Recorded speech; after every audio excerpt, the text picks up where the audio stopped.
आणि कृती समितीचे सर्व कार्यकर्ते कोल्हापूर शहराच्या हातावर सर्वसामान्य नागरिकांना महत्त्व पटावं यासाठी एक आयोजन केलेलं आहे। अनेक शहरामध्ये आम्ही फिरतोय या महाराष्ट्र आणि हा तिसरा टप्पा आहे। कोल्हापूर शहराचं एक मोठं प्रवेशद्वार आहे आणि प्रवेशद्वाराच्या पलीकडे तुमची आमची मापं काढली जातात। आम्ही भीत नाही, एक ठाम आहोत आम्ही।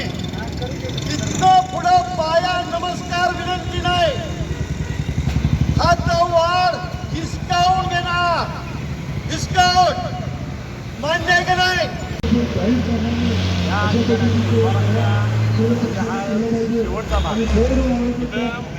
आंबेवाडी म्हणून गाव आहे, त्या आंबेवाडी गावचं जन्मल्यापासून पर्यंत आधी सगळं बघतो। जन्माला येतात सध्या आणि इथं पंचांग हॉस्पिटल आणि 5 तास मयत झाल्यानंतर पंचांगापासून म्हणजे पूर्ण त्यांचा बाकी इतर तुम्हाला काय सांगत नाही। परंतु एवढं जर असताना सुद्धा जर ग्रामपंचायत म्हणते की आमच्यासाठी काय करते आणि काय करायला पाहिजे महानगरपालिकेनं, असं त्यांचा मुद्दा आहे।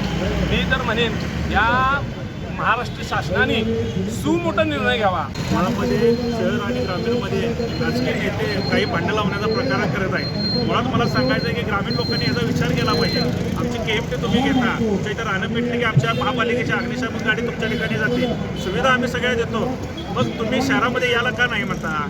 आज लोकप्रतिनिधी, राजकीय नेते किंवा सत्ता जी काय असेल, आपल्याला विकास दोन्हीकडचा करायचा आहे। पहिल्या टप्प्यामध्ये एक 10-12 गावं तुम्ही या, तुमचा आम्ही विकास करू, तुम्हाला त्या ठिकाणी विकास मिळाला की मग बाकीची गावं येणार आहे। पण विरोध करून कुठलीही गोष्ट घडत नाही। आज महाराष्ट्रामध्ये अनेक शहरामध्ये हद्दवाढ झालेल्या आहेत, तिथं डेव्हलप